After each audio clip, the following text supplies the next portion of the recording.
French election from every angle and with our reporters and panelists across the globe. Let's start with CNN's Cesar Suarez. Outside of Paris there in France, Issa, what is the reaction to these allegations from the Electoral Commission?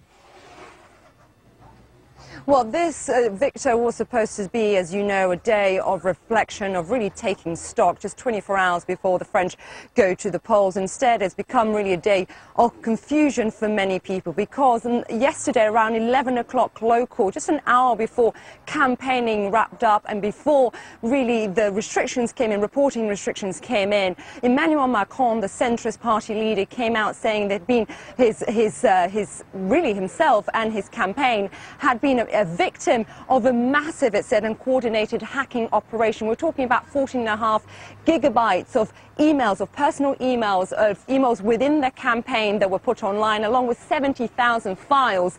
Some of them, the campaign was saying, are real, some are fake. They're both being mixed in order to add to more confusion and really sow more doubt on people's minds. They had 1 hour, the campaign, to come out and talk about this. And this is what they said. I'm going to read out the statement to you. This operation, it reads, is clearly meant to undermine democracy, just like it happened in the US during the last presidential campaign. In terms of who is behind this, we do not know. You were talking about Russia. They're saying this is not them. This is just slander.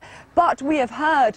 We saw a tweet from the French ambassador to Washington yesterday, which was then deleted. He said this: "It was expected a last-ditch offensive to benefit of a foreign government." Now, and to put into context for you, Victor, a few months ago, we had heard various experts basically saying that perhaps Russia was behind this, trying to impact Macron. Also, we know that Putin and indeed Le Pen have met together, and in many ways they see eye to eye. Victor? All right, Issa Suarez actually reporting there from Beaumont in the northern section of France. Issa, thanks so much. CNN senior international correspondent Matthew Chance in Moscow now. So, Matthew, what is the reaction from Russian officials this morning?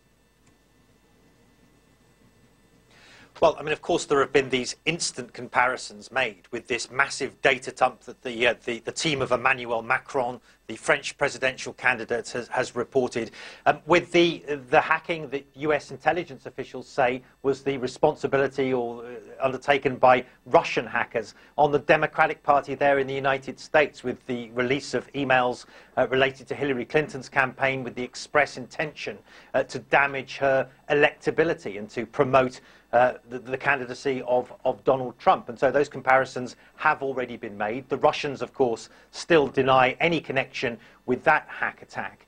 And likewise, they've denied any connection with these latest data dumps in France as well. We read you the statement again from the Kremlin spokesman who spoke to us a couple of hours ago. He said, "These, like other similar accusations, are based on nothing and are pure slander." The Kremlin says that it does not care which of the presidential candidates in France, either Emmanuel Macron or Marine Le Pen, the far-right nationalist, win the French elections. They say they'll work with either candidate.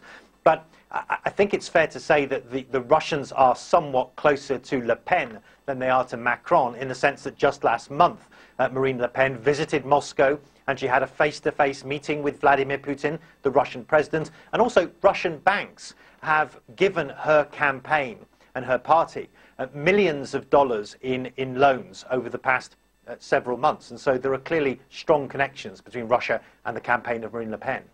All righty, Matthew Chance, thank you so much. We appreciate it.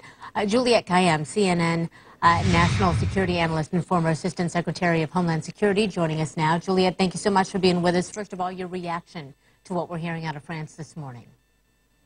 Well, two things. One is the swiftness by which not only the Macron campaign as well as the French authorities are really trying to get the French media to not engage in this is possibly a lesson learned after what happened to Hillary Clinton. So in some ways, they were anticipating something like this.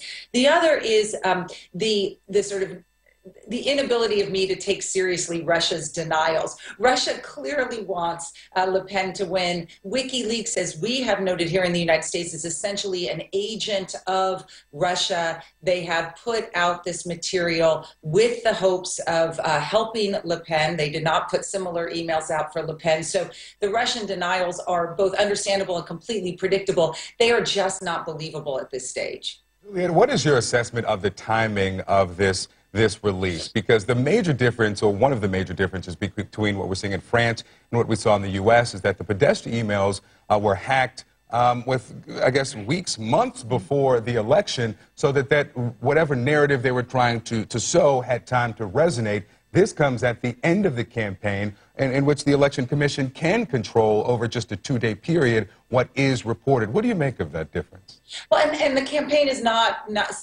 as close as it was here, at least by the polling, which we all obviously look at skeptically. So there may be a couple of explanations. One is their capacity to actually get the emails to from the campaign to WikiLeaks and then release. But the fact that the campaigns are not authorized to respond to this does hinder any effective response by the campaign. But I would say there's a third reason, and we certainly saw this with the Hillary Clinton campaign here in the U.S., which is it may very well be that the Russians believe their candidate will lose, but the winning candidate will be hurt by these emails being exposed. So they may just have put them out so that when Le Pen loses, they will at least have undermined Macron. So that's how I think about it right now in terms of the timing. All right, we'll look more into this throughout the morning. Julia Kelemen, thanks so much for being with us. Thank you.